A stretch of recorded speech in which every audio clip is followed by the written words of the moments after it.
All right, so we are setting up for YouTube Live.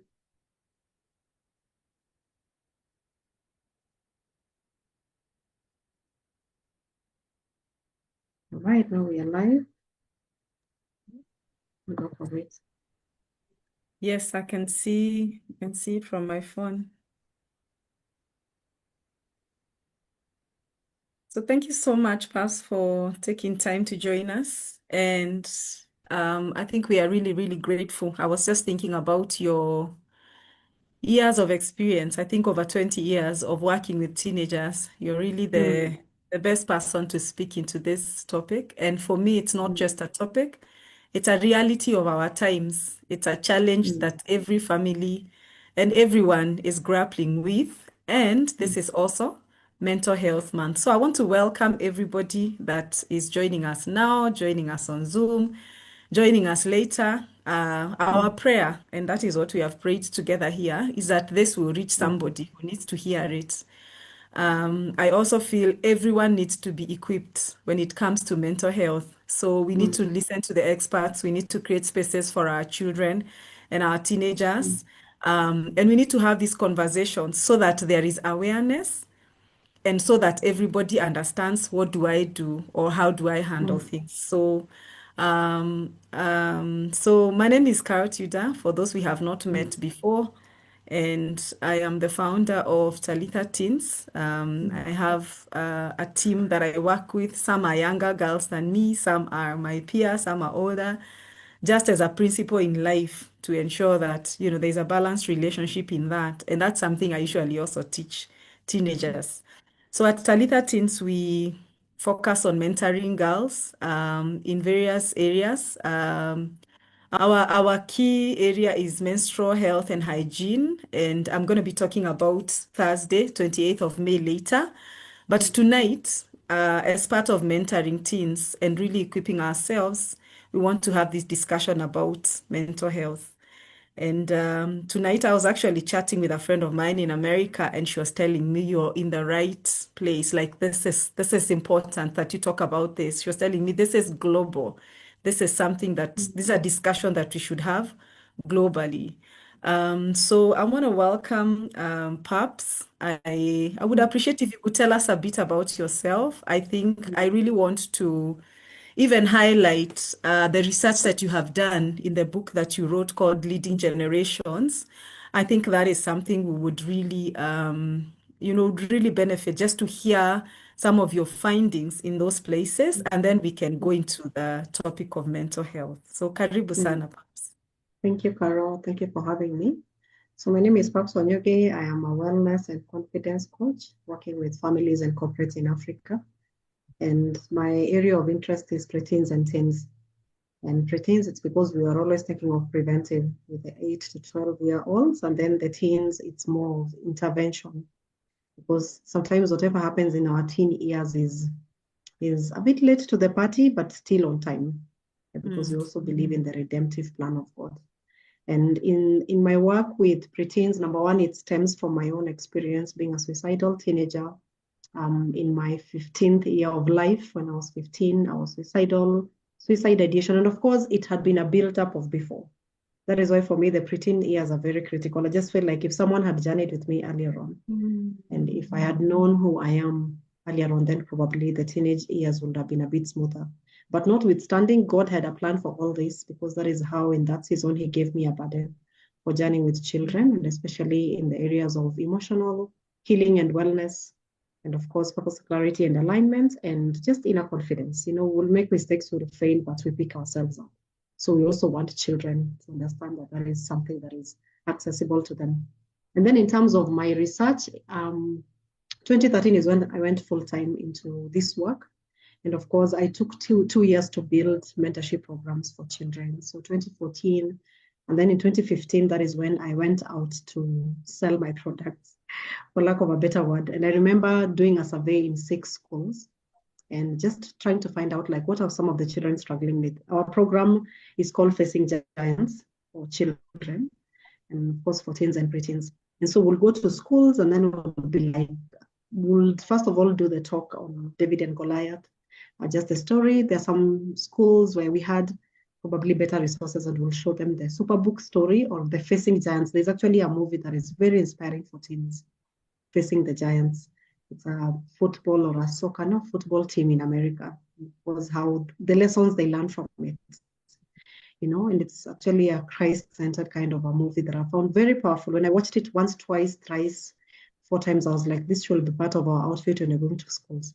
Some of the Yes, schools we I just love had a it. talk, and of course, lead children to reflect and to share their giants. So we'll ask every child in the room, what are your 3 giants? Things that you feel like, if I deal with this, I am home and dry, I'll be confident, I will be fearless, I will go for my goals. And so in those 3 questions, we would tally all the answers from every school, and then we would rate them from what was the highest issue in the school to the lowest, and that will inform our basis for mentorship in that school. So like there's one school where the top of the list was fear and lying. They were like, yeah, in this place, either in school or at home, they punish truth.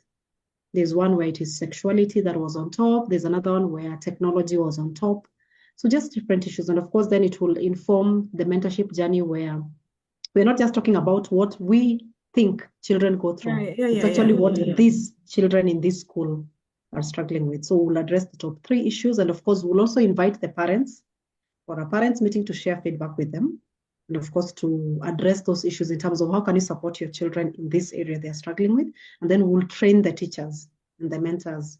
There's one school where we trained even the cook and the watchman, And it's because the watchman says a lot of things when the kids are coming. They know the mental health of every family. They know all the drama that happens behind the closed doors. And of course, the cooks, sometimes they can also see things when children are coming for food. They can see their countenance. They can see bullying. So it was just every person becoming a mentor who is proactively showing up for the kids. And so during that time, that is where the vision for that book was born. Because then in the book that I've done, which is Leading Generations Mentoring 21st Century Preteens and Teens in Africa, we address 23 issues that children struggle with globally, but of course try to bring it to an African context. And we look at the myths in terms of wrong beliefs we have, and then we look at what exactly are they going through, what are the causes, and of course, what are the effects, how is it affecting the children, and then the bold moves, what can you do? And of course, if you want to get a copy of my books, they are in Nuria bookstore. So that is where you can easily get a copy. And so in that book, that was, of course, also looking at the journey of the children I've journeyed with. Like every chapter has a story, including even something like homosexuality. There's a chapter on that. Right. Like, how can you have such a conversation with your child if it comes up in terms of they're curious, or worst case scenario, they've actually experienced it. And I've seen families which are on both ends. Yeah. Wow, wow, wow. I can't tell you how much I appreciate that, that journey and that work and that diligence of leading even from your own life and even reaching out to all these children. I think what I also really appreciate is instead of talking to the children, is inviting them to hear where they really at.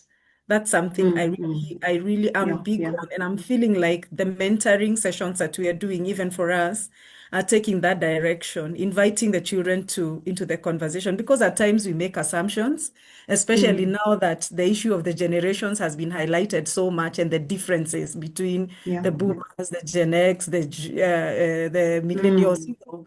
Those differences are being highlighted so much, and yet it's so important to hear their view, their perspective. At times you come out thinking, oh my God, I'm actually ignorant because I had no idea this is what they are going through. So thank you. We really honor and appreciate that work that you have done. I have my book here. Actually, sits always close to me. Oh, there we go. Yeah. All that work of research cannot go unnoticed. And so now mental health is one of those areas that you really highlighted. And I think when you talk to the teenagers, it will come out differently. It will come out of behavior. It will come out of responses. It will come out as reaction. So maybe you can help us to first define what mental health looks like. What are we really talking about? Especially if someone feels this is quite new to me, or even maybe I like the way you separated what you do with preteens and teenagers in adolescence. So how do we first define this for ourselves?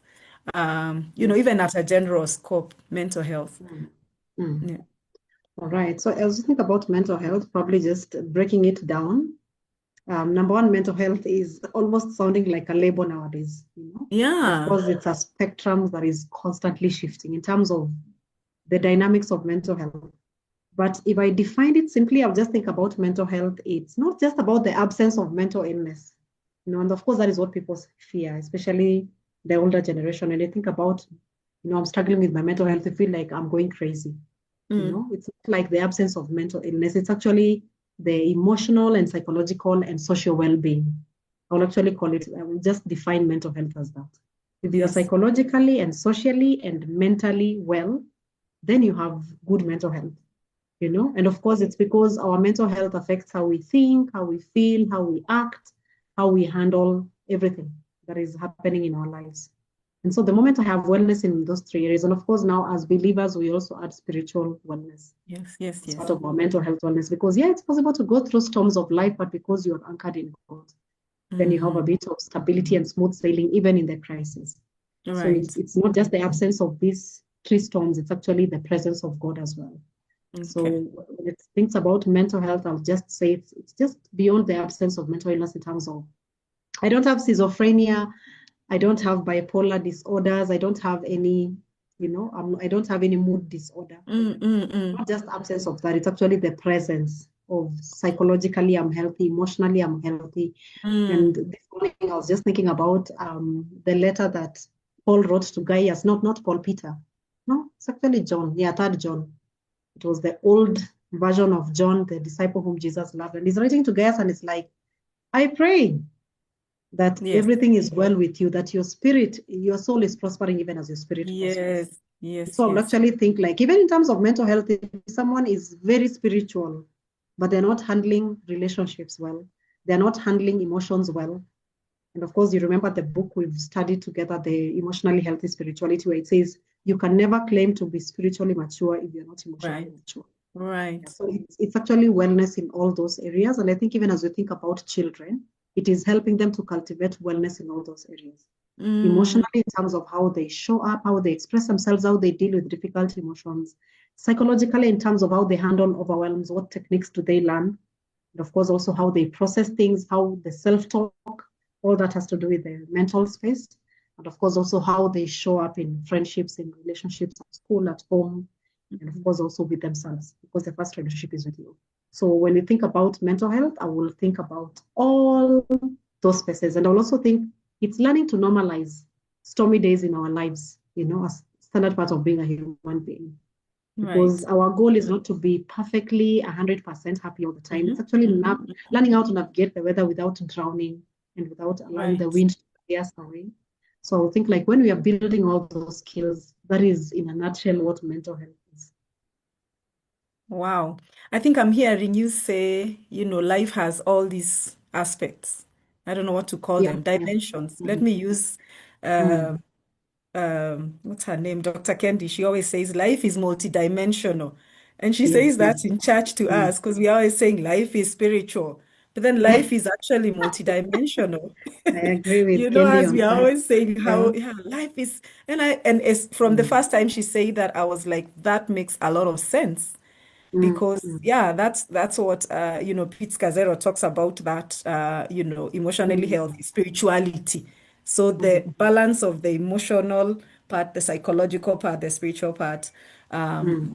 Also, what did you say? Just Yeah, learning the how to social navigate part. all the Mm. seasons of life because they will come.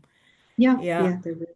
they will come. I really pray tonight someone will get that aspect of Mm, how do I navigate through life and be this and be balanced. Yeah. mm, All right. So what are we talking about when we now zero in on teenagers?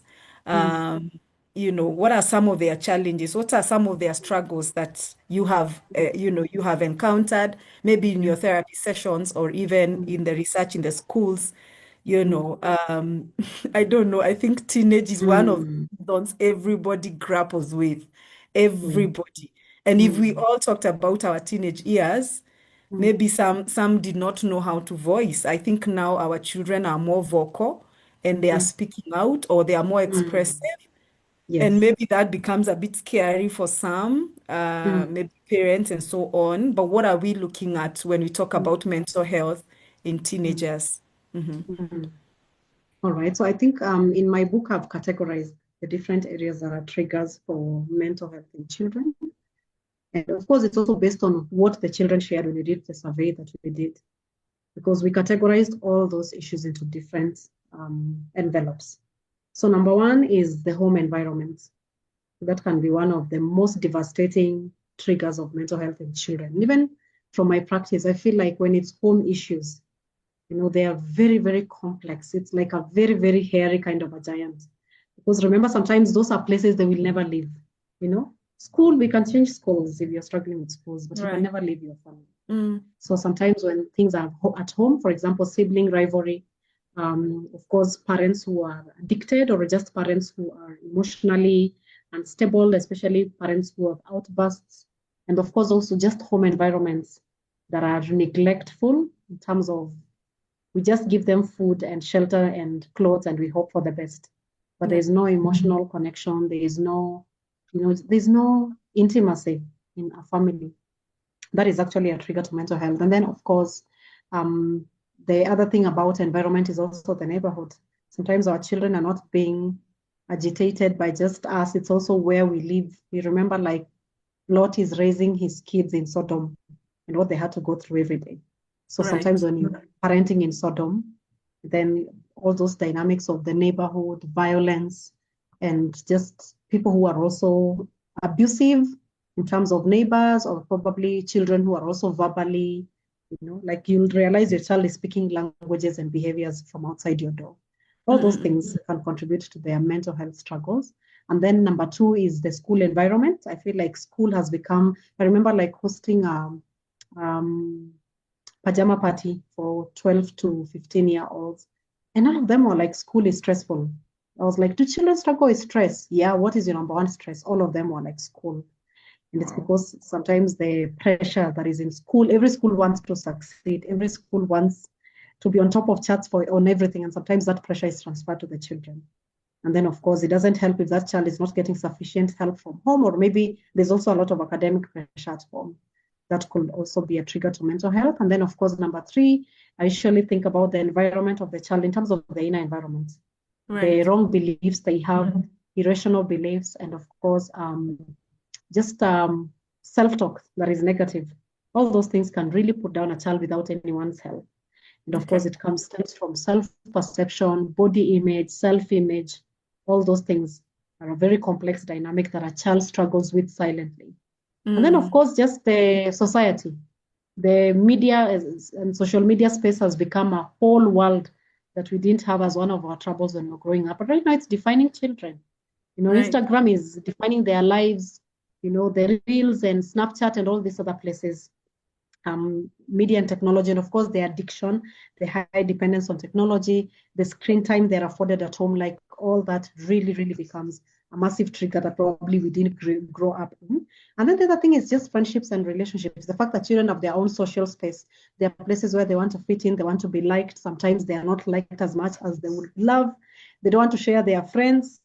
And so I just think like all those dynamics are places where children are now triggered. And of course, the mental health conversation comes in that space. Yes, Wow. so Wow. it's Wow. a lot, a So, lot, a lot.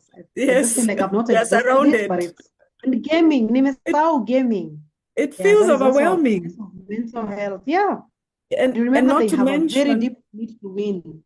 Mhm. yeah, yeah. I mean, yeah, I mean, okay, I did go through teenage myself, but I can feel a lot of empathy for our teenagers today. Oh my God. Yeah, Yeah, I mean, all these triggers, the but I'd playing like us field to changed. just, Yeah. yeah, yeah. Mhm. And the world is changing so rapidly with the introduction of the internet. This, Very yeah, true. this is just a different, yeah, a whole spectrum. But I want us to zero in Mhm. on, what are we looking out for? So of course we have the teachers and we have the parents and we have other relationships that Mhm. are around us, like for us who go to schools and you meet children. I mean, and I'm glad you have been able to talk to, I like saying Mhm. these conversations, even for menstrual hygiene, for example. Everyone is the whole Yeah. society. We are all stakeholders. Mm. We all should be in that Mm. conversation. So what Oh, yeah. does because sometimes you have children who have different personalities. Of course, we all have different. Mm. So there's a quiet child. What if she's dealing with something Mm. deeper? What does that what will the outward look like, or how will we notice there could be an issue here, especially for those Mm. who don't talk? Then we have the other side of the extroverts, the children who are lively, but there's something they are dealing with. Maybe it's bullying in school, Mm. maybe it's cyberbullying, maybe it's Mm. relationships, because now relationships are very Mm. key. And you've touched on, I mean, you've touched on all of them. I hope we can get a few Mm. minutes to just break down all of them. Maybe the three areas: school, Mm. relationships, and technology. But Yeah. Yeah. how will it look like? How will a child Mm. come home? How will a child Mm. come to school looking like? If you're thinking there could be something, Mm. maybe I should check, maybe I should ask, even Mm. with Mm. the Mm. different personalities. Let me just say Mm. extroverts and introverts. Oh, yeah. Oh, yeah. Yeah. Number one, remember that children experience the world through the lens of who they are, you know? Okay. So, for example, an environment that is overstimulating and overwhelming for an introvert, that is mental health crisis for them. And an environment that is very restrictive and, with minimal social interaction, and there's no outlets. There's no outlet for my 2,000, my 50,000 words Words, yeah. for the extroverted. That can be cause for mental health crisis. Okay. So number one, it's just that part of trying to fit a square peg in a round hole. Mm-hmm. Can be a hole, regardless of the social status, the socioeconomic, the gender of that child. Will actually be predisposed to mental health crisis if they are put in environments that don't bring out the best from them. So it's important to be able to ask yourself, how do I help my child with the balance? Right. Regardless of probably even before any triggers come, before they are just that environmental aspect.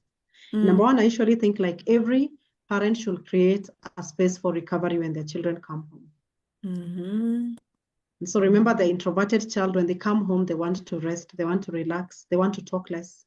They just need to wind down. So if my house or our house is stimulating and demanding when they come home, that is already draining. And then remember the extroverted child who has been experiencing the world actively. They want to talk their 10,000 words and to update you on everything that happened to them when they were in school and Right. everywhere. So you need to still give them that outlet. Yes. And so every So you day need our to children listen. come home, remember to regulate them. You regulate them according to who they are. Mm-hmm. So like my child who is talkative, they would want to talk for another 30 minutes and tell me every single detail, whether I want to Right. listen or not. Right. So I need to make time for that. Or even if I can't make a time every day, at least during the weekend, have a check-in of how was your week? What happened? Like have that. And then the introverted child still check in, but just remember that sometimes check-in is also overwhelming. Can you do something with them that will be a bit of an outlet for them to be able to just wind down and allow them to just process, because they process differently, especially when you've learned your child and you know what works for them. Then Yeah. you'll be able to know how to let them process. Sure. All right. So what about teachers? That's very good insight for parents and at home, that space. What about school? Oh dear. Can you hear me, Vivian? Gone off. Okay. Yeah. We're now here.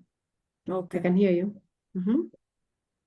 No, I'm asking, that's good insight for parents at home and in the home environment, which is really good. I hear you saying each of us should really know the personalities of our children to start Oh, yeah. with, so Yes. that then we know at this level as teenagers, you know how to support them and how to be there for them. Yeah. And I think one reality for us to be aware of, the teenage age, I mean, we just start teenage. And now, I mean, when we talk about our periods, we are talking about them starting as early as 8 years, 9 years. So the hormones are already really, really raging in their bodies. By the time they get to 13, and then dealing with all these aspects, we really need to be able to understand what was the personality of my child before these hormones came, and Yes. started, doing all kinds of things, and it's part of growth. Mm, But I'm asking, what about school? How can mm, teachers, mm, what should teachers look out for? mm. Oh yeah, oh yeah, Mm, oh yeah, oh yeah. I missed that part. mm, I mm, think number one, of course, is the countenance. I usually say, like, when you look at a child, they're usually walking books that you can just read. When you look at the countenance of a child, especially if you're used to them, you'll actually be able to see the shifts in moods, the shifts in engagement, whether they're withdrawn or fully switched on. And mm. then number two, it's also to look at their behavioral change. Right. Behaviors change. All of a sudden, a child is pushing back, they're rebellious, they have meltdowns, they beat up someone in the playground. So you can see behaviorally, you're like, this is so off, this is so unusual of Babs.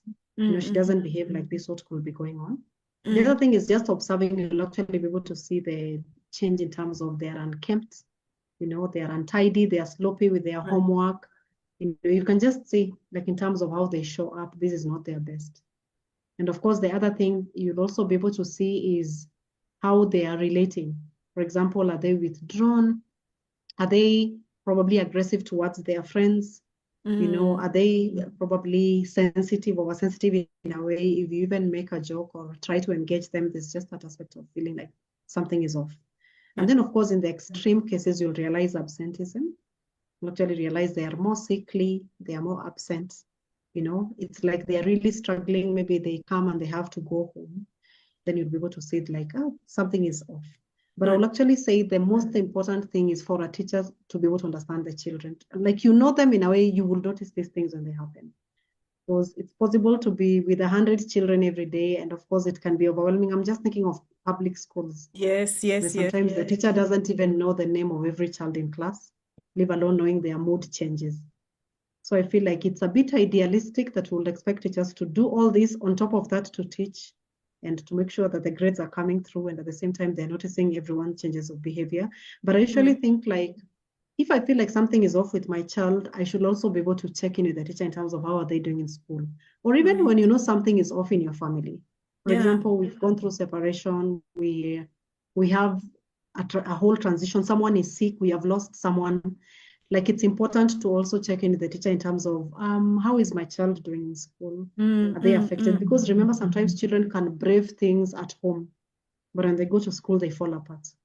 And of mm-hmm. course, if you ask the teacher that, then they will be a bit more keen to observe, like, how is your child doing? What's going on? They will probably be able to talk to them and engage them a bit. So you Yeah. also create an extended support system for your child, because sometimes I can be the trigger to my child, but because I still want them helped and supported, I can ask Mm, for backup in from terms of, yeah, school. by the way, we are going through this. Please, yeah, just keep on checking on her or him, and Mm, let me know how I can support them from this. yeah. Yeah. Yeah. Wow. Yeah, I think I remember about, I don't know if it's like 2 years ago, Mm, we lost a friend, a young girl, and my daughter, after many months, she mm, started bringing it up, but in school. mm, We had processed at home, we had processed in church, but she went to school. There was a particular week that she said it to different teachers. I miss my friend. I miss my friend. So one of them actually called me, and of course they probed and got to know a bit more. And actually, the school therapist had time to process that with her because it seemed wow. like that Mm, grief was coming back, and she was mm, processing it. And I mm, was so surprised that it's showing up and it's in school, but she mm, was able to keep talking about it. That for that I was grateful, and also the support, that she got in school. So you're right mm, about that, and just supporting mm, teachers to be on the lookout. mm, And one of the things for me that I always appreciate and say is that a teacher is really like a partner in raising my children. So it's absolutely. good to have that Mm, relationship and keep mm, communication going so that you mm, can you can have an understanding between the two of you. mm, Yeah, so I think we are moving on well. I can mm. see, there's a lot of sharing online, Facebook. So if there is any questions, maybe Vivian, you can help us if there are any questions coming up, Mm. especially on the sites that we can see right now. Maybe you can highlight for us so that we can respond or try to bring that in. So I was thinking we just also just look at relationships. They are such a Mm, key part of a teenager's life. I mm, mean, they have relationships everywhere. We are talking about online relationships with people that they've never met on the other side of the yes. world. So there are relationships out there. There are relationships Mm, in school, mm, relationships at home. mm. How So I are was thinking we teenagers? just, mm. Sorry, There's an echo on your end. I thought I had someone speak. Okay. No. No, I was just saying the dynamics of relationships for a teenager in Mm, regard to mental health. You'll mm, see a child looking like they are alone, and yet they have, all these likes or all this following. mm, You'll see a mm, child, a teenager, mm, looking some type of a way, even in a crowd. So mm, sometimes you wonder whether the disconnect, I think right now the disconnect is happening a lot with person-to-person relationships. yes, yes, yes. However, those Mm, people still really matter for them, the people in their mm, lives. And mm, their relationships outside of home, sometimes they are a very big determinant of who, your child is and who they are becoming. Well, the Bible talks about, mm, bad company ruins good morals. So whoever you're hanging out with yeah. really affects and influences you. Mm, So how does that look mm, like? What does mental health look like in relationships? And how are these relationships mm. affecting children, both online, at home, and especially opposite gender relation? I think even same gender, I think it's a big deal for teenagers. Whether it's my end. Oh, I've lost you for a bit. Your internet connection is unstable. Actually, it's on my end Oh, where the okay. internet drama is, but you can hear me now? Yes, I can hear you. Okay. So when it comes to relationship, I think it's just a question of number one, boundaries and self-awareness in terms of what is healthy, what is not healthy, you know? And of course, what is also healthy in terms of its life-giving and what is draining. So whenever we're having this conversation with children, we usually ask them, do you feel like who are the radiator people in your life? You Right. know, in terms of the radiate warmth, safety, the energy, the love, you can actually feel that radiation. And who are the drains in your life, like the people who are drainers? Like they suck peace, they suck energy, they suck joy out of you. And they're Mhm. actually able to identify that. Because remember that the people they spend most time with influences their mental health and their moods eventually. Right. Hmm. You know? And so when you think about it, also teenagers should have a very high intensity when it comes to friendship. Because remember, number one, their brains are highly wired for social connection and peer pressure. What do they Yes. think about me? Do they like me? Do they not? So during these years, everything is intense for them. They don't have an in between. And so Sure. it means that the moment they are rejected, it just doesn't sting. It's actually like a physical pain. Like you're like, Sure. just because they don't like you, like that is a small thing. Mimi watu wanipendi na niko hapa. No, Mm. those their level of intensity of how much they belong and fit in, very important to them. So one of the things that we teach children is healthy versus heavy, or probably even versus toxic relationships. And Okay. so we teach them about green flag of friendships and red flags. And of course, to help them identify, like how can you tell a friend is a red flag or a green flag? And why? Right. Because friendship for children, and especially when they're teenagers, they need to be safe harbor. Because also remember, their frontal cortex is still developing. They make irrational decisions. They will be risk takers. They will just do crazy things. So it means that whoever surrounds them will be the people who regulate them or probably drive them into the crazier sides of life, you know? Mm. And of course, the other thing, remember, they're already developing emotionally. So they have higher intensity of emotions that can be taken to the next level, including to suicidal thoughts and ideation. So they Yeah. need to be around people who are safe, or at least people who are not constantly triggering them in a negative way. And of course, it's important to teach children these skills in terms of what works for you, what doesn't, what are your values, how do you keep in touch with them. And then also remember, sometimes they may also be around children who, I would call it trauma dumping or probably emotional dumping. Children who are going through so many overwhelms. And sometimes your child is the person who is safe for them to talk to, Yes. but they don't really care about them. They just come to dump on them. Yes, I've seen that. Yeah. Or is it healthy venting where they actually value you? That is why they are telling you. Or is it because you're just a good listener? And remember, the more you open up to them, the more they feel like you are close, you're intimate. So what if one day they figured out you are using them because they're just easy to talk to, and all along they've been carrying your heavy burdens for you. They've been advising you, or at least they are just available for you because they feel like you're vulnerable, you know? So it's Yeah. important for them to understand the difference between being a supportive friend and Right. being someone's therapist without being paid, Mhm. for lack of a better word, because those are Yes, heavy yes, relationships for them. yes, Yeah, I remember like yes. one parent who told me their child is a therapist in school. Like she's always calling, crying because of people's mashidas, you know? Wow. But then Wow. that is not hers to carry.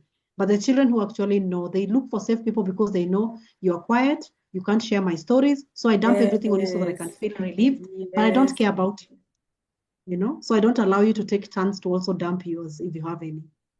Me, I just dump, but yours, you go and dump elsewhere. And of course, that aspect of being able to have them discuss boundaries for them to know, like we teach children even how to respond. We give them social scenarios and encourage them to respond appropriately, like in terms of, first of all, respond how you think, and then how you give them skills. And they do role playing because you want them to actually get Right. skills to be able to push Yes. back and to Mm. say, no, I'm sorry. Unfortunately, I'm not able to help you. Maybe I can take you to go and talk to a counselor, you Right. know, so that they step away from dynamics that require them to diminish themselves or act in spaces that is not needful for them. And Right. of course, also that aspect of them being able to understand, like, they need to have friends who are, I will say, they exchange at the same level, you know, where Right. you support me Mm. as much as I support you. You're there for me as much as I'm there for you. And then we usually say it's not just about whether this is a good, it's right or wrong in terms of friendships. It's about, is it life giving or death giving? Mm, mm, When I'm mm, around this mm. person, do I experience life or death? I think that is usually a very simple meter for them to judge their own friendships and relationships, so that they're the Right. ones who are making the decisions on, this is not a good friend for me, instead of you being like, you should not work with the Nani atakuharibu.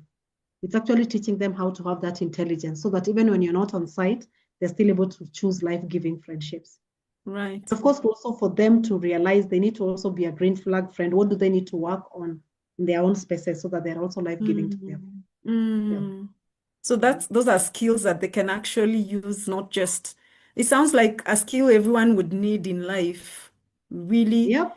having Mm-hmm. boundaries in relationships Yeah, so that you yeah, don't end up having this, imbalance emotionally and psychologically because of the relationships around you.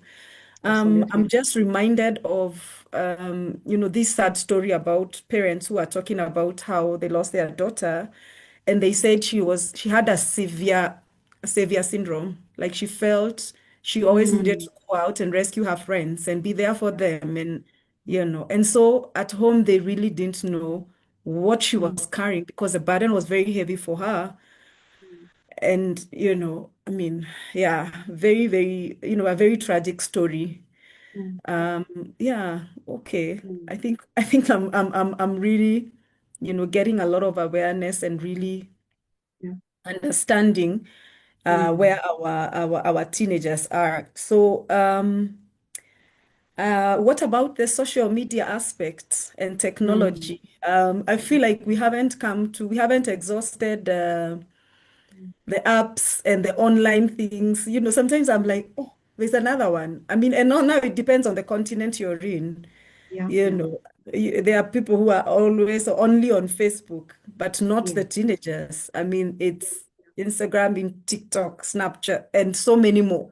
And I think Mm, we are still getting, new technology apps or sites and yeah, platforms. But yeah. what Mm, does relationship look like there in regard to yeah. mental health for teenagers?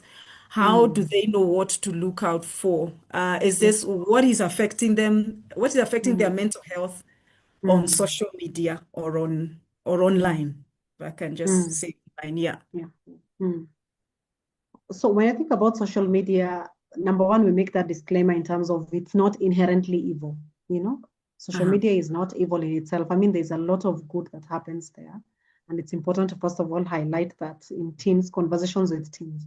But remember that everything that is social media and technology and everything, it's actually engineered to manipulate us and keep us coming back. It's just built for addiction. Even when you look at the design of the phones nowadays, you can hold this phone. Kitambo, they used to be so heavy. They are becoming lighter.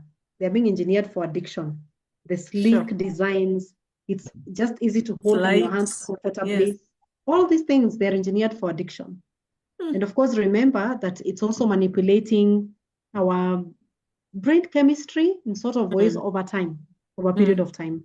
And of course, remember also the reason it's manipulating my brain chemistry, it is encouraging me every time, especially now social media, to compare my messy and filtered behind the scenes with other people's perfect reels.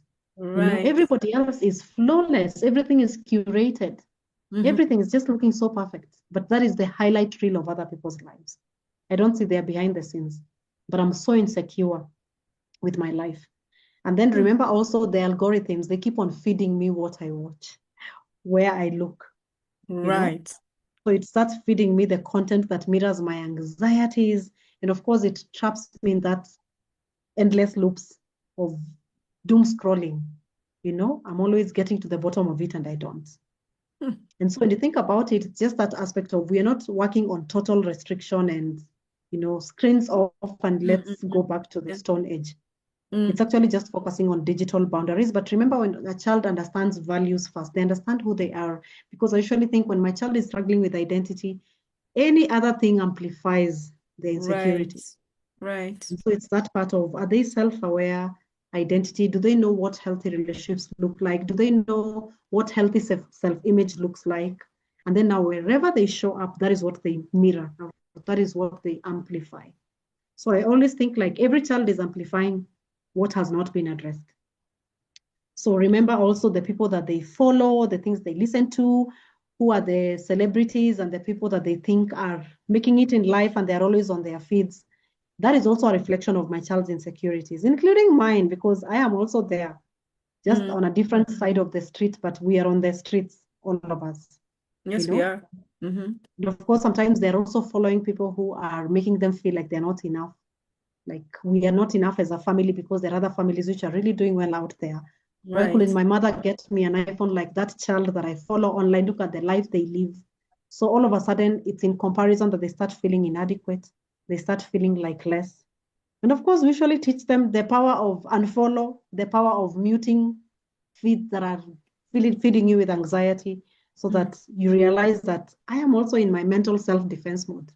And I need to think about myself, even as I think about all the social places. And the other thing is for them to also understand how everything is so subtle. Remember, even some of the games that children play, they're built for addiction, you know? Number one, for you to keep on coming back, and number two, for you to want to get to the bottom of it. It becomes like a challenge. And remember our Right. conversation on personality. If a choleric is playing, they need to win. Yes. They either win or not. And then, of course, remember this child probably was still struggling in school with something else. Like, for example, they're struggling with grades. So what happens? Then you have to be good at something. Because remember, when a child is between 6 and 12, they need to build competence. They need to be good at something. And so it means if I'm not good at school, which is also a place that is very competitive. And probably when you think about school pressure, let me address it a bit. I know Right. probably we were there, but there's just something I want to mention about it. Remember Okay. that most of the times the pressure in school is stemming from a toxic mix of number one, perfectionism, in terms you have to have perfect grades. Yeah. Everything is over 100. And then, of course, the fear of the future. And especially right now with the pathways, sports, STEM, sciences, like children are feeling so uncertain.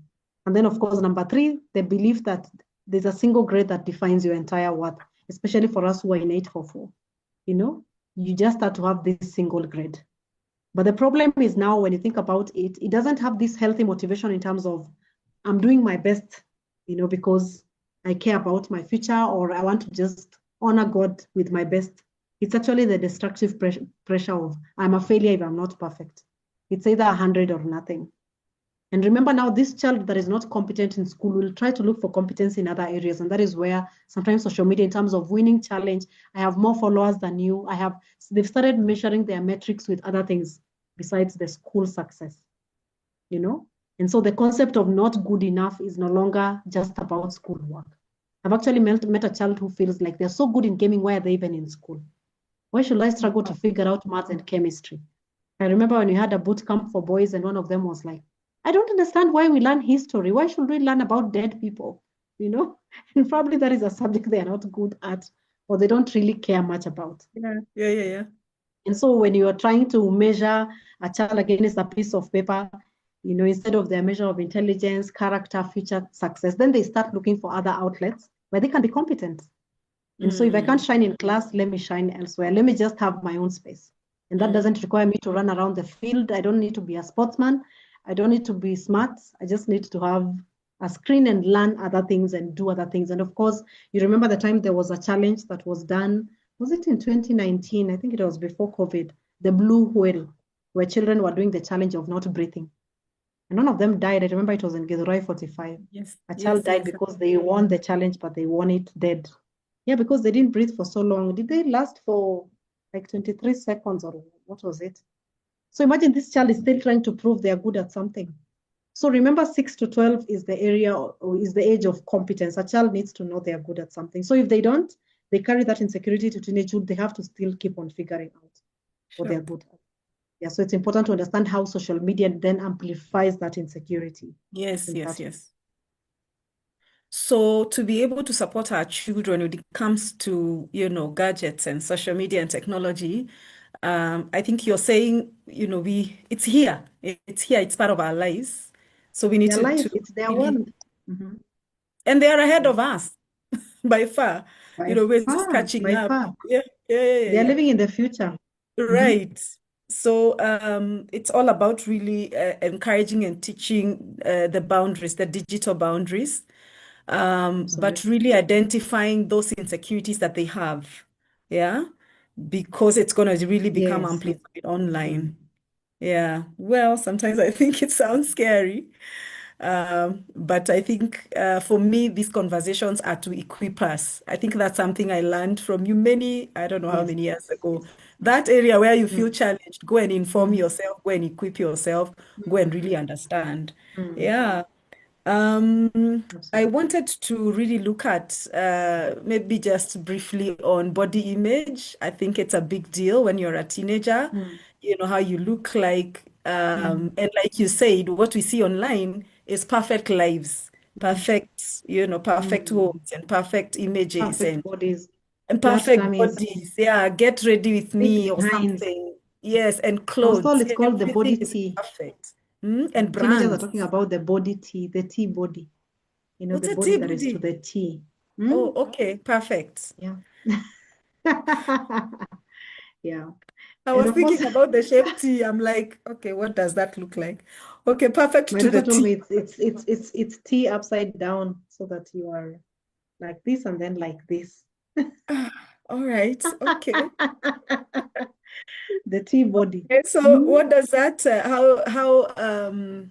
body image in terms of, mental, I think at the beginning you told us it's more of mental wellness now, so that, because now mental health, it's starting to sound like you are ill, and Yeah. maybe that's why there are stigma in some places. But I think if we talk about mental wellness, we are equipping ourselves in mental wellness. It's a bit of a positive outlook and a need to understand. So body image Absolutely. in regard to mental wellness for teenagers. Yeah. So two things. Number one, it's body image. Number two is self-image. And body image is how I think my body looks. And self-image is how I think I show up or how people perceive me. So those two things are very powerful for teenagers. Number one, body image, it's the fact that number one, you remember the self-awareness tree. Okay, I'm saying Carol remembers, of course, not all parents probably will understand. But in a self-awareness tree, when you're doing it with children, we usually teach them things they don't like, but they can't change. Things they don't like, but they can change. And of course, things that are gifts from God in terms of they're just flowers and fruits in their lives. And when you're thinking about this self-awareness, when a child has that self-awareness, they understand, number one, I can't change my genes, which determines my body size, my body type, my skin, my hair, like all those things, so that they make peace with themselves, And I've actually had sessions with children who are really, really insecure in terms of their body image. And when they just made peace with it, because we're like, everything that is on your roots, you hug it. And you're like, I accept you and like totally. I just give you a nice hug and you're here to stay and it's fine. And it doesn't hinder anything. Because remember, number one, One day it will be the insecurity with the hair. Number one, these problems of hairlines. Yeah. If my children will lack some hair here, they will just know that it ran down from me, you know? Right.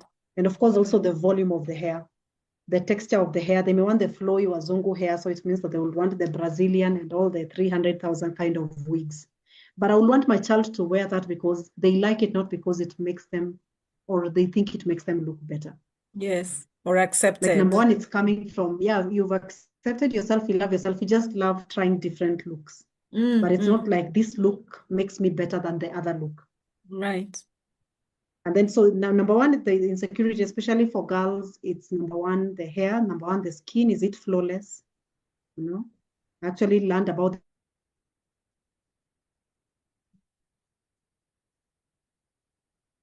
Hello, Paps. Korean glass doing, so that is still an insecurity. Oh, you lost me a bit. Oh, I missed something about something that you lost me for a learned. while. Is it the hourglass or what? Oh, the Korean, yeah, Korean glass look, like where your skin looks like it's glassy, you know? So Right. she's taking all these herbal teas. She has the snail treatment, you know, like Duduma Kamasi, like those snail kind of extracts Sure. that will give you the glassy look. Yeah, and also some things that you need to drink, eat, you know, the facial treatment, everything. And you can imagine now this Korean glass look. Number one, you're not Korean. Right. And then, of course, probably you come from a place with a bit of rough skin. So it starts feeding insecurities in children and remember, it's a trend. Actually, the Korean glass look was a trend for teenagers, like in terms Oh, of even having filters that give you that look. And then number two, it's also that aspect of the body type, the body shape. Remember, there's a pear body, there's a column body, there's an hourglass body, like all the different shapes of a body. They're actually more genetic. So can you imagine when you want to wear the hourglass, like right now with the BBLs that have been going on, you know, and some people dying doing those surgeries. And then now children are also thinking about the viability of that. For example, my body is a column because a column means that you're straight throughout. And then there's usually a pillar where I think you are bigger on one side and then you are smaller on the other side. So when a child is struggling with those things, number one, those are things you can't change. I don't right. like, but I can't change. Mm. So how do they learn to dress that body? How do they learn to wear things that shape that body better? Those are some of Right. the conversations to have with children who are struggling with body image. And then remember, if it is the skin, of course, there is that aspect of I have acne, and of course, probably my skin is a bit rough, but I would want it to be smooth, to still have those conversations. And of course, if there are interventions, we usually encourage parents, yeah, can you take them to see a dermatologist who can probably Yes. help to Yeah. manage that situation? But at the same time, it's that part of a child needs, first of all, to understand identity in terms of I'm made in the image and the likeness of God, regardless of what is different about me. And then now that stems from a place of I can improve some things, but there's some things I can't change, and I want to thank God for them as they are. And of Right. course, we usually take them also through, it could have been worse. We still have that conversation with Yes. children Yes. in Yes. terms of it Yes. is bad, but it could have been worse. And what could have been worse than this? And then, of course, that helps with the positivity. And then when it comes to self-image, number one is to help children build self-awareness. Number one, the personality, for them to understand how they are gifted, for them to understand how other people are as well, so that they're not always thinking I should be like Nani because she's popular and everything. For them to be able to understand where do I come from. And remember, self-image is also encouraging them on positive self-talk so that they're speaking life to themselves. And number two, to also teach them how to have social skills of appreciating what you don't have. Mm. Yeah, like you teach children in terms of, can you just tell them, I really love your hair. It's so beautiful. I don't have it, but I'm glad we have it around us. You know, I love your skin. I love your body type. I love your, you know, your styling. If, for example, they're not wearing uniform, they're wearing home clothes. I love your house. This is so beautiful. Like teach your children to overcome envy and jealousy, which is Sure. what feeds insecurity by having gratitude and learning to celebrate other people. You know, we usually tell children, whatever you celebrate, you also own. Because I'm like, I'm so glad you live in this beautiful home. I'm glad I know someone who lives in such a beautiful home and she's my friend. Right. And so you learn to stem it. Because remember, the moment they always have that comparison aspect, whatever they appreciate, they also own. In terms of it's part of your space as well. You know, you're welcome Right. to visit this home and to enjoy all these things. Mm. So you feed that positivity into kids so that they don't feel the need of I am not good enough because we don't have that or we are not there yet. Yes, yes, Yeah. yes. Wow. I really like that part about gratitude. That's a big one when it comes to mental health, like really Yeah. having being appreciative and Mm. having gratitude for what you already have. Yeah. Yeah, Yeah. because what you're Mm. seeing out there and what you're seeing online and really feeding that insecurity is I don't have this. I wish I have this, so and so, And you can actually carry it on even into life because peer pressure is at every level anyway. It's not just with teenagers.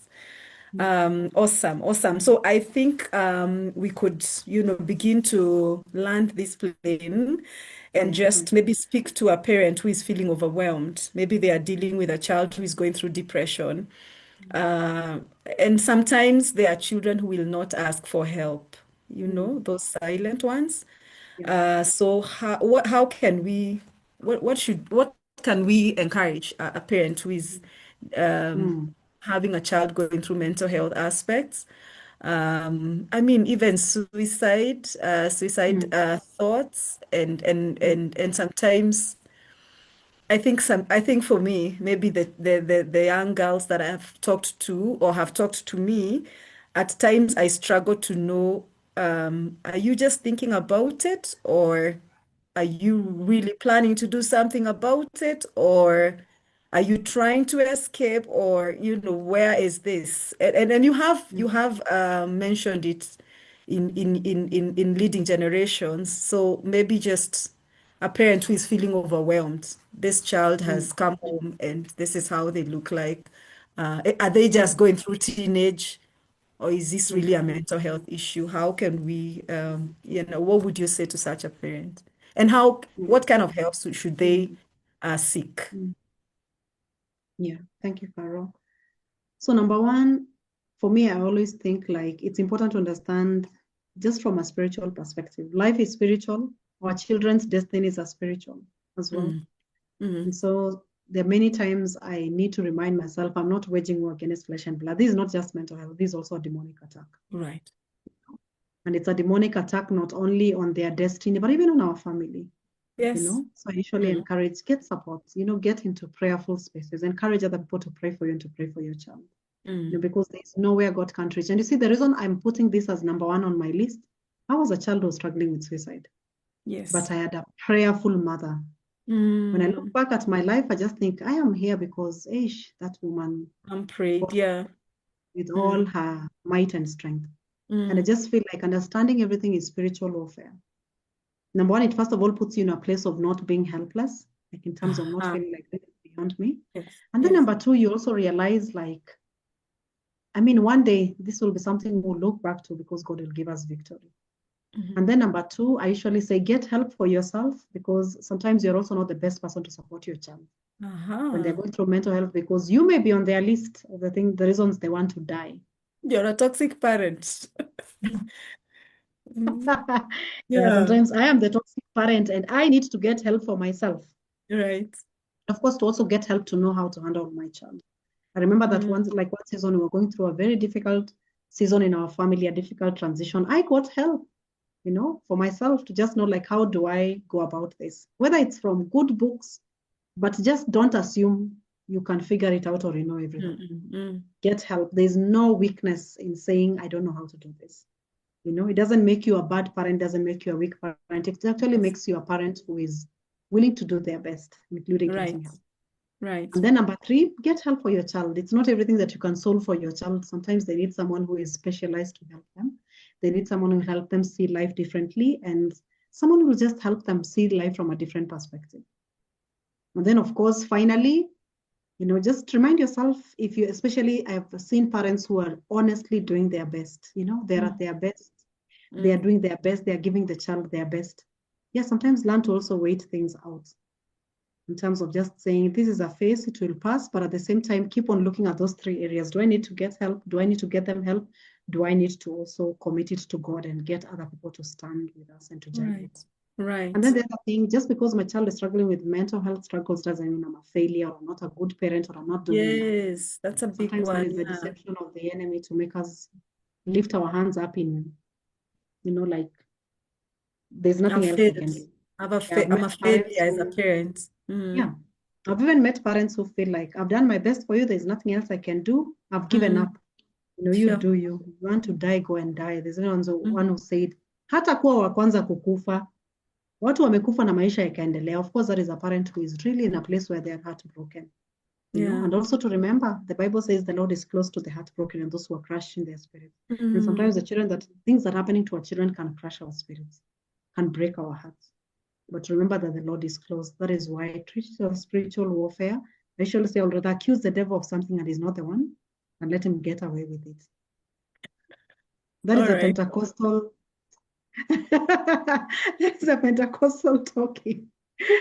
The Yes. demon speaking and the devil chasing kind of Right. people. We just Uh-huh. wekelea shetani alafu baadaye tutajua ikuwa yeye. Ilikuwa lack of self-awareness. Yeah. Mhm. Great. Okay. So also for our teenagers now, what are some of the healthy habits we can encourage them to have for mental wellness? What are some of the I know you have touched on some of them already, but maybe you can highlight a few habits so that they become part of their lives, like they're like, okay, Mm, I need mm, to do this, I need to do that, I need to be here, you know. Yeah. yeah. Number one, we encourage movement. Yeah. Any child who has a Ah, sedentary life will struggle with mental health more. Encourage your children to be in sports. We encourage them to move around, dance, you know. And of course, we also encourage them to go into nature.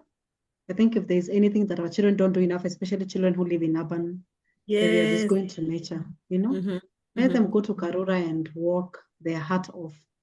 You know, let them go to Arboretum, like parks. Let them go to Ushago. You know, like allow your children to be in the nature. There's something healing about nature and something spiritual Wow. about Mm, being in nature. And then, mm, of course, number two, just encourage your children on life habits. Number one, if your child is always taking sugar, they are always drinking sugar, eating sugar, they will definitely be more predisposed to depression now and even later.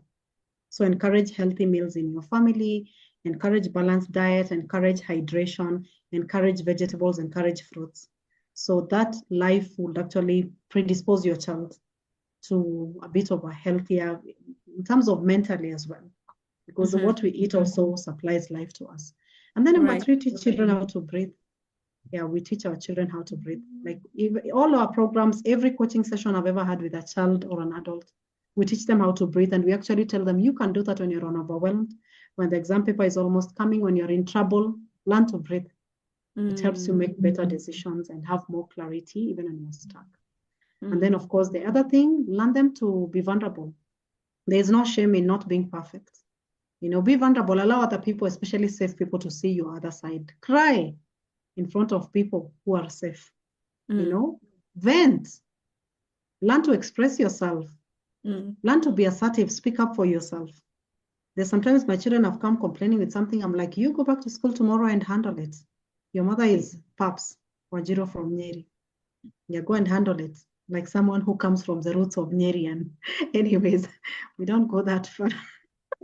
But encourage your children to also learn to win some battles for themselves. It will improve their Right. mental health Right. drastically. Yeah, To like my build daughter the came and she muscle. vented. She was Mm. having a bad day on a Thursday. She's been accused of this. She's lost football. She's almost being let go. I listen with a lot of empathy and I'm tempted to go to a school and talk to everyone. But then I'm like, not my Yes. battle. This is not my monkey, not my circus. I'm like, so to do. And then of course you're like, how about what if, what if, what if, what if? And then, you know, by the weekend, she's on top of it herself Wow. without me having to call anyone. And so when you teach our children to win their battles, number one, it builds their resilience, because she was saying like they have this prefect who is nasty, who is horrible. She's always putting out the noise maker. And andikanga watu wajipiga kelele. I was like, one day that will be a colleague that can't be let go, and you have to deal with it. So you will thank her when that day comes, that you have a toxic supervisor and they are the relative of the owner of the company and you really love that company, but you have to work there. And so to teach them that life is not going to be a straight line, and then learning how to hang in there, they're building skills for the future. And so teach your children to win battles for themselves. Right. Of course, if you're feeling like they are really going under and it's affecting them in a deeper way, it's okay to step in, but teach them how to win, teach them how to fight back. Sangine la karibu niwaambie, sasa uende umkonge ngumi, kwani utakuwa unagongwa kila siku. Yeah, I've not tried that yet, but one day if it comes to that, I will still be happy to encourage them Right. on that. Yeah. Fight Just back. encourage children to fight back and to learn to win some battles for themselves, because they don't Yes. need to keep on fighting for themselves for the rest of their lives anyway. Mm. And then, of course, get your child into programs, expose them. Even if your child is not struggling with anything, you never know what will ever happen. Let them Right. build as much self-awareness as they can. Send them to Mm. coaching programs, send them to boot camp, send them to VBS. Every space where your child can learn, do that as an investment instead of one day waiting to resolve a crisis. Fuel will be more Yes. expensive. Yes. VBS Yes. is free, you only need to look for bus fare. Mm. And one day it will now be take them to a therapy session, and it has to be an accredited therapist. You pay 5,000 per session, and they have to see them for 5 sessions. That will be 25,000. And so it's important. I usually say one day their mental health will be more expensive if you don't do anything right now. And Wow. right now, whatever you're doing is more preventive. Even if your child is not in any crisis, there is no drama. Keep on getting them help and support, so that Right. you're investing for one day, and then that one day comes, and then they'll be able to handle it well, instead Mm. of them finding out that time how to recover from it. Mm. Yeah. Right. Did I Wow. forget anything? And of course, help your children to also become socially viable. Raise a good child who can survive anywhere. I usually say one day, if there's any compliment that will really flatter my heart, is that I raised good children, because other people Yes. can experience that good child. I remember like Mm. a child who was working in a factory. Of course, it's an American story. And he was 21. And then he was supporting a man who is 30-something-year-old who was really struggling with depression, you know? And he wrote he wrote a note to the mother and just told her, thank you for raising a good child. Since your child started to coming to work in this factory, he has done this for me. He asks me how I'm doing. Like, it's like you are raising a good human that God will use to transform the world one Mm. day. Mm. Mm. So raise a Mm. child who can fit in. I mean, apart from passing exams, I would really love for them to pass exams, but let that not be your main objective in life. Mm. Success is all round. Raise a child who is socially successful. They are able to build good boundaries. They are able to build healthy relationships. They are easy to get along with, and people enjoy them. They are a joy to God in terms of how people experience them. Yes. That will be a greater success than raising a C-suit kind of a child. Right. Because They're they will supposed to show be up as soft and employees. light. Hmm? They'll show up as employees. They'll show up as a husband, a wife. They'll show up, in leadership. They will Yeah. show up in society, depending on how they grew up and how they were raised. Just Yeah. raise a good human being. You will have Mm. solved mental health in the world. You have resolved conflicts in the world. It's like you've Mm. created a safe space in the world where people can come and find God's refuge for them. Right. Just raise Mm. a good child. Awesome. It doesn't matter how they are. That is why you cannot only rate your child in terms of their academic Academic viability. performance, Yeah, yes. God might have a better plan for them, and a bigger plan and a bigger assignment for their lives. Mm. And of course, I also encourage, help your children discover their purpose. Let them live an aligned life early, where they're living out their giftings. They find an expression and an outlet of who they are and how God has gifted them. I Yeah. usually say, even that child who is compassionate, they love crying ovyo ovyo, that will be the champion to help you guys do social justice for the world. Unaonekana kuwa akipanga matrip za children's home, like give them something, give them an outlet for that empathy Yes. that they feel. Let Yes. them go and share that empathy with other people who are hurting and suffering. Yeah. Okay. And those are one of the ways we make them salt and light. I usually say, don't wait for your child to be 18 to fulfill their purpose in life. They can start at 5, just bring glory to God as early as they can. Yeah. Yeah. Wow. Wow. Wow. Wow. Hey, my dear. I can see another book. I was there when your mom said you are writing 4 books, so pressure, pressure, pressure. I'm also waiting. Yeah, I'm just wondering, Josephine, is there anything you'd like to contribute or ask or comment? As I just ask Paps to, just give us a parting shot, speaking directly to the teenagers on their mental health. I don't know if you can hear us, Yeah, Josephine. I can hear you a bit here and there, but I think I've had most of the stuff. Perhaps congratulations, that's great stuff. Where were you when I was raising my teenagers? I wonder too. It would have been very, very, very good stuff, at least to get to know some of these things. I'm just wondering about so many parents out there who are ignorant and who don't even have access to some of the information that you're giving. I'm just thinking, wow, I think we really need more people to get into this space, especially now with all those young people that we are having currently in the nation. There's so many, and I think and then the world is so fast. We really don't even have time for them. And the social media, of course, is where they now find their space, and that's what occupies them. And I guess also we now, because of ignorance and probably the devil that we blame, like the Pentecostals, we just assume that they'll find their way out. Maybe the way we also found our way out somehow. And really, really good stuff. I really appreciate. And I'm just wondering, supposing somebody missed all that and maybe their child is out of the teenage age, maybe like me, and they still have issues with their identity, and social issues and all that. How would you deal with that? Yeah. All right. I think my philosophy of life has been it's possible to still repair the relationships that are probably, when we get that insight, it's possible to repair. And I usually encourage that aspect of having a conversation with the current child about the things you thought you would have done better for them, and to ask them, how can I support you? You know? And I've actually seen parents who did that in terms of, you sit down with your child, because remember, God is a God of redemption. Especially the moment we are coming from this philosophy of life of God wants me to know this now, but then he's able to go back and heal the past himself and fix the future for this child. So there's usually that, we usually call it a restorative conversation of being able to sit down and, number one, to admit my failures, to admit my struggles in terms of, when I had you, or probably this is what happened in the season of life that I probably didn't do my best. This is where I was. This is what was going on in my life. And probably this is what I would have done better. And I want you to forgive me, number one. And then number two, I want you to tell me whether there's anything I can do to restitute.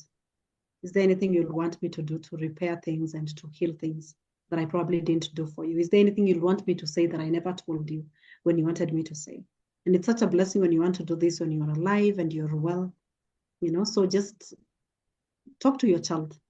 And let them, sometimes you may even be exaggerating in your mind what you didn't do for them. Then when you talk to them, you realize, they actually appreciate what I did. But then also sometimes they usually hang ups in between to still tell them you're willing to make things right, whether you'll need to get therapy together. That could be one of the possibilities that sometimes children request in terms of, I don't know how to forgive you for this, or I don't know how to get over this. This happened the time you were away. Like I remember even journeying with an adult whose mom really loved her business. Like she used to travel a lot. And that is the season that the father abused her sexually. And of course, for her, much as she blamed the father, but she used to blame the mother more. In terms of, if you are home, if your business was not more important than I am. And of course, sometimes to get that support from an external person, because it happened to her when she was 14. So you can imagine now that is a wound of 14 years. And of course, later she went into addictions. First of all, a toxic relationship, ended up in addictions, ended up in a rehab. But God is still a God of restoration in terms of having those conversations that are more of a healing journey, and in terms of what can we do better. So I would recommend that. That could be one of the paths you could try. And of course, the other thing is to also keep on praying for them. Sometimes you may not be able to reach them. Sometimes it may not be possible to have the conversation, but to open up your heart to God and really cry to God, even for their destinies and everything. But a conversation is always best. So I'm praying that probably God will give you that chance.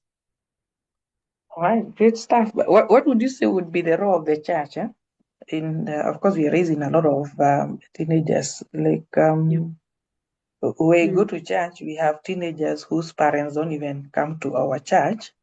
Okay. And they feel like they are safe in the church. But of course, church only happens on just 1 hour or so, 2 hours on Sunday.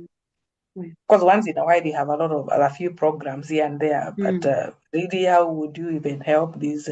Sometimes you feel so, and some of them are coming from the slums where there are all sorts of things going on. It's crazy anyway. Some of them, where they come from, it's crazy. Drugs, sexual, whatever, abuse and all that. And here they are, and the parents, of course, are not even there. Then sometimes you're like, now where do you even start with these young people, these young teenagers? Mm. Oh, yeah. Number one, I believe in the power of God's redemptive plan for children. And I love this statement that Jesus said when he was told, your mother and your brothers are out there, and your brothers and your sisters are out there calling you. And what did Jesus say? My mother and my father and my brothers and my sisters are these ones that are doing the will of God. And I believe in the redemptive plan of God through mothers and fathers and brothers and sisters who love God.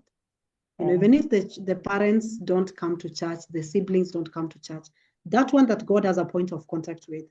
And sometimes we usually call them the Joseph children. You know, Joseph, the one who God will send to Egypt to go, and then one day he will be the one who will bring the redemptive plan of God to Jacob's lineage, because they would have been wiped up by drought. You know, there was a severe drought when the famine, when they came to Egypt to live there. They would all have died, but because God had sent Joseph ahead.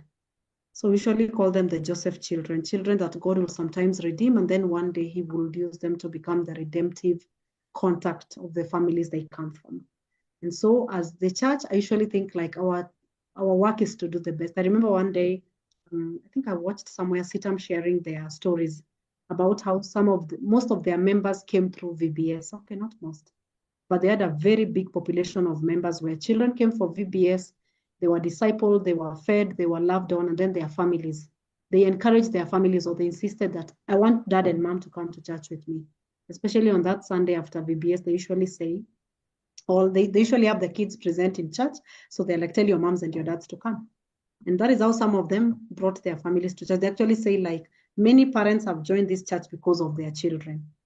So it's important to understand God's redemptive plan is not a respecter of age. Sometimes God can use children as a point of contact to redeem families.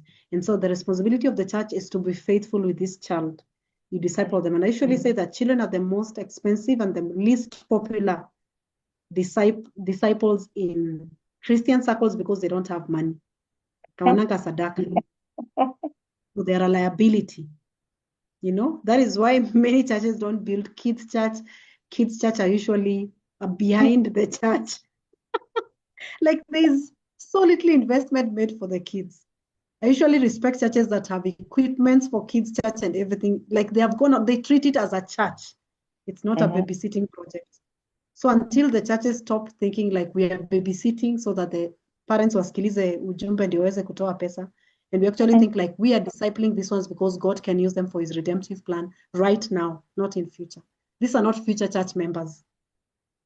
These are actually members that God is using in the schools they go to, in the neighborhoods, in the families they go back to on Sundays. And so we keep on doing our best, and then we trust that God will use them as a point of contact to bring redemption to their families.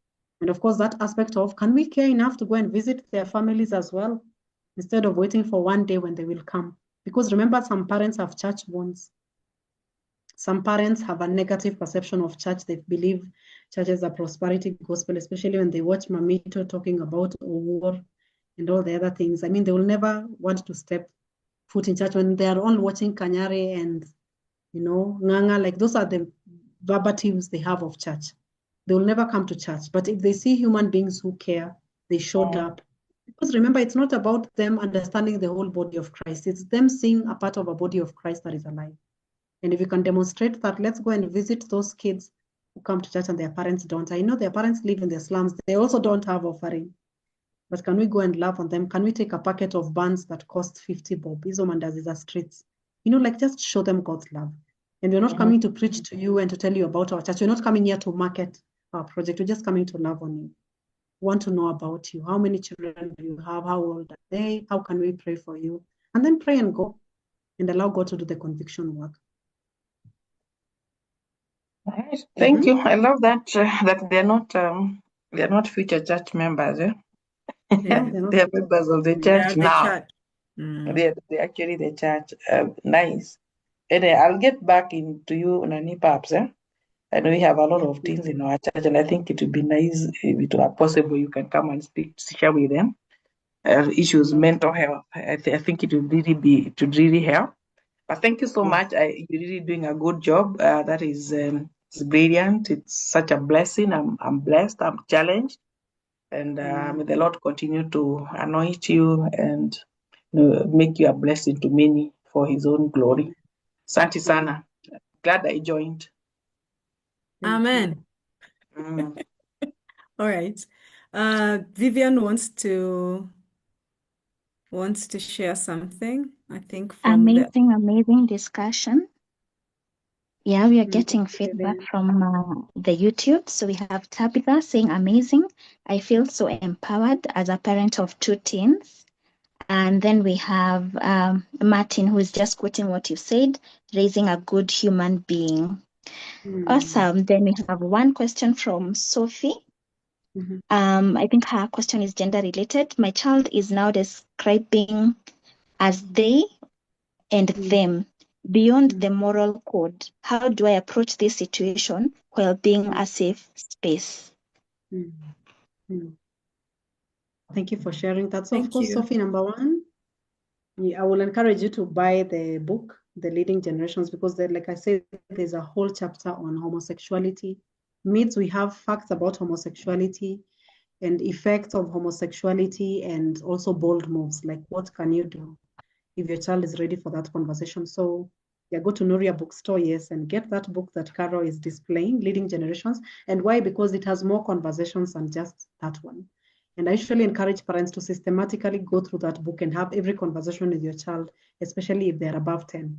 Not 14, not 20, not 17, not sweet 16 when they are probably in their most stubborn glory. Sometimes we usually say like when they're sweet 16, that is when wanakuwa wakijisikia.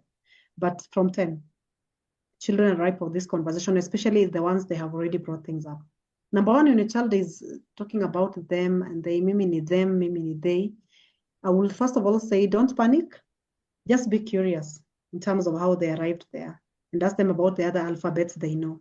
I remember meeting child who actually woke up one day and they wrote their mom and they were like, I hope you're not going to be mad, but I think I am gay. That was a 11-year-old. I remember it was a preteen, an 11-year-old. And of course I was like, you'll panic, kuna gay kwangu, nje ile mlango, I don't allow shindwe. It's just that part of, okay, so how did you arrive here? I usually say when you're curious, you probably learn more and then you're able to understand where to support more. And then of course, number two, it's important to check how much they know. I've sat down with a child who was actually into lesbianism, like the deep state of lesbianism. And you see, just having a conversation with her in terms of what do you call the guy, what do you call the lady, what do you call someone who is, like he taught me, this is what a guy is called, a stud, and of course the other one, and of course if you are on both sides. And then I was like, so how do those relationships work? Like in terms of that dynamic, because remember sometimes they're exposed to information, but not the experience. So it's still important to learn as much as they do. Like, first of all, understand how far is my child into this? And then number two, it's important to ask yourself, like, where could this stem from? Because remember, like I said, everything boils back to identity. What about identity is my child struggling with? Because this is just a presenting issue, but whatever they're struggling with is underneath. And sometimes, I would not say that this is the situation in your house, but I've seen sometimes the power dynamics in a family between a dad and a mom can actually predispose children to homosexuality, especially when they feel like mom is powerful, so why would I want to date a weak guy? Let me be lesbian, Or sometimes dad is domineering. I don't want to be dominated, so I'll prefer to date a woman, or I'll prefer to be a woman. If it's a boy, he relinquishes his authority because they're trying to avoid what they see, or they're trying to run away from what they think is obvious in terms of their fate. And then number two, children who have gone through abuse sometimes predisposes on the other side because they feel it is safe. But I'll encourage you, please get the book so that you understand the whole context, which will probably be a bit of more helpful conversation. But on top of my head, just approach it from curiosity. Have those curious conversations. Don't try to talk your child out or to downplay in terms of, you're not them, mimi nilikuzaa ukiwa he, and you will die as a he. Okay, that is aggressive, but it doesn't head anywhere. Approach it from curiosity. And I usually say, open your Bible and remind your children the truth that sets them free. Go to Genesis, and talk about God made them male and female. Let them understand that dynamic in terms of the reds. We usually call it the pinks and the blues. let them understand that dynamic, especially if they are young. I don't know how old is your child. Maybe this answer would have been more helpful if there was the context of age. But regardless of whatever they are struggling with, I will encourage you, approach it from a place of boldness, from a place of truth, from a place of curiosity, and from a place of conviction. And of course, make sure you don't impose anything on them. And then sometimes I usually say, start the conversation and tell them, can we research and discuss it at a later day? We don't have to finish it today. We are not going anywhere. So that you also give them time to process truth. Remember, that is what they have already learned, but you want them to learn more. So you approach it from a place of curiosity and you're like, can we both research and then we come back with our findings? Sometimes that really works, especially for teenagers when they feel like you're not trying to impose something on them. And that includes even faith. Nowadays they want to negotiate on faith and they're like, what if I'm not a Christian? Yeah, maybe I just believe in all. I believe in creation. I believe in good and bad forces. Whatever you obey is what. So it's important to approach it from a place of, I'm not trying to impose my beliefs on you, but I want you to make the best decision. And I want you to make a decision that will give you life in future. So come from that place of curiosity and research so that both of you are more informed. I hope that is helpful for Sophie. I think it's very helpful, Pams. I think those are great insights. And I really want us to, wrap this up. This has been full of insight. I have written so many notes. I want to come back and to listen to this afresh and just, really put this information out there and encourage as many parents as can to, awareness, information, getting help and all that. But I wanted to also say that parents can reach you for therapy. Parents can reach you for coaching sessions, I think you're both a coach and a therapist, but also you can be reached for on all your socials for the programs that you have for teenagers. I don't know if you have something coming up soon that you can mention. I don't know if you want to give your contacts so that people can be able to just know how to find you. And we're going to get everything we have inside of you for our generation. Yeah, thank you, Carol. So number one, we have programs for preteens that are going on actively even during school time. So for instance, in June, we have periods party for girls, and of course we're doing it with Carol on 20th June. Yeah. Yeah, because we want girls to go into their menstrual journey confidently. We do that program for 8 to 12-year-old girls. So on 20th June, we invite you to come and bring them. Let's have them walk on a red carpet. Let them come and do art therapy and paint their moods. Yeah, let them come and eat good food and dress up and do makeup. Like, we allow them to go all out and glam themselves up. For the walkway, as we celebrate them, we cut a cake. Like, it's a whole party. We are that crazy about periods.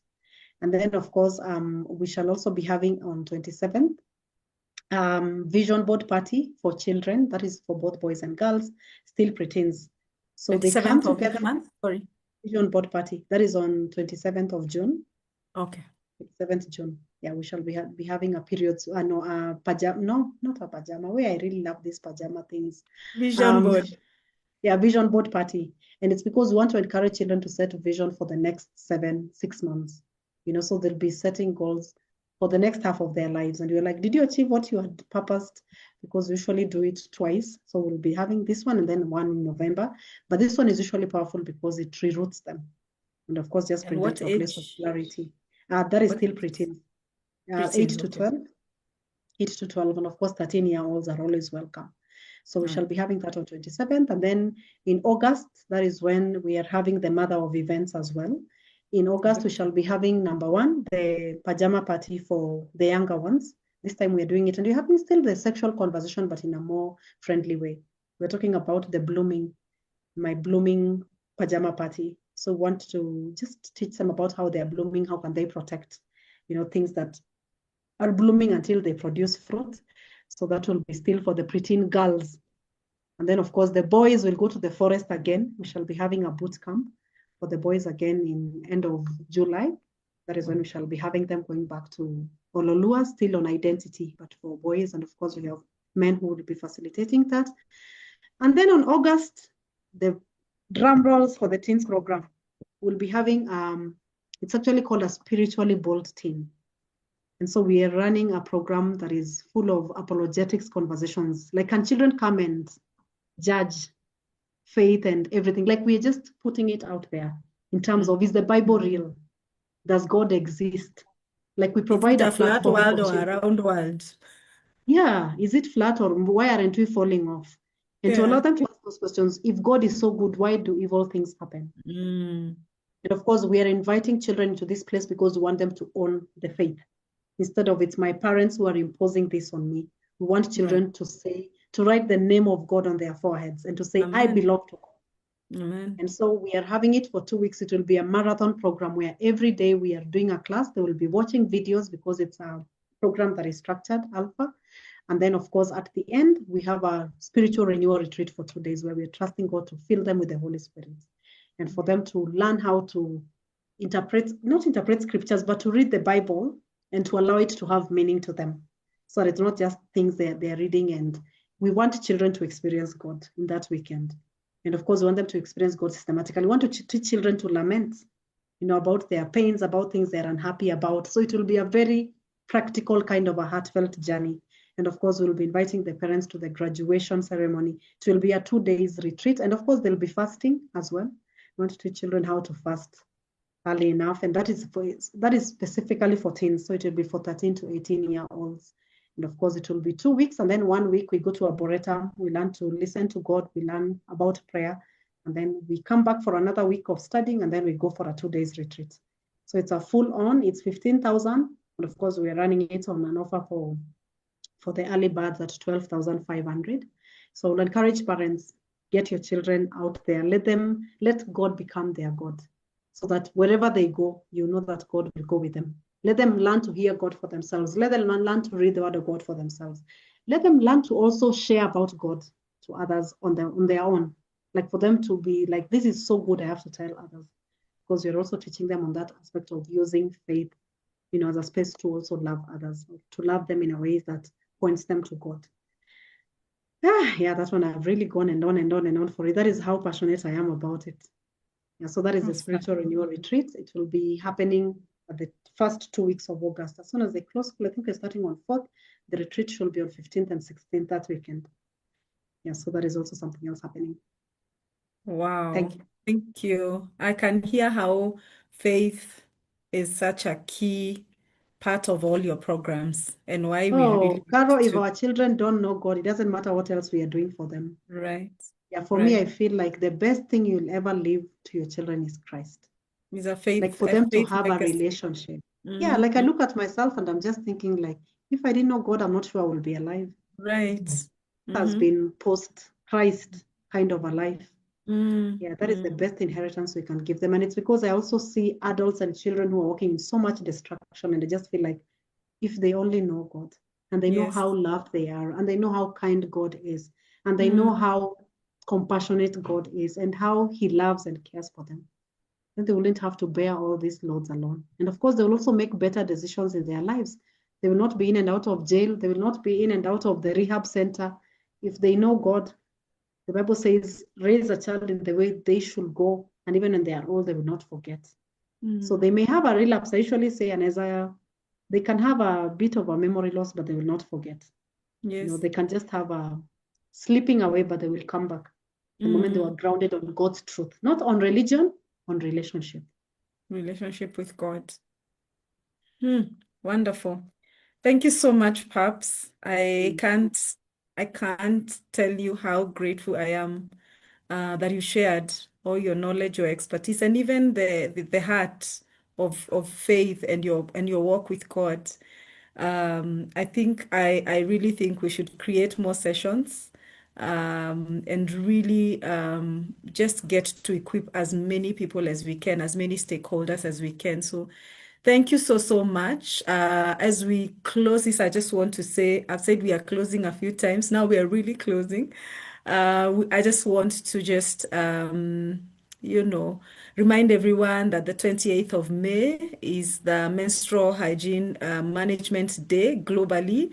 So as Talitha Teens, we always celebrate this event in Kayole. We really want to spend a day with our girls there. This time we are also going to have a session for boys because we want them to be included in the session for mental health. So that's what we're actually going to be talking about, mental health for teenagers. We'll have my dear friend Nashami Wangara speaking to the girls, and Elijah Odundo will be speaking to the boys together with Oscar. And all of us, we are part of the mentors that work with teenagers there. So we have been doing a PADS funds drive. And if you still want to give, you're welcome. You can contribute as small as whatever you have in your hands is really going to make a difference for the girls. I always say pads are an essential part of a girl's life. And one day I'll tell my story and why this is really central and key for me. So without,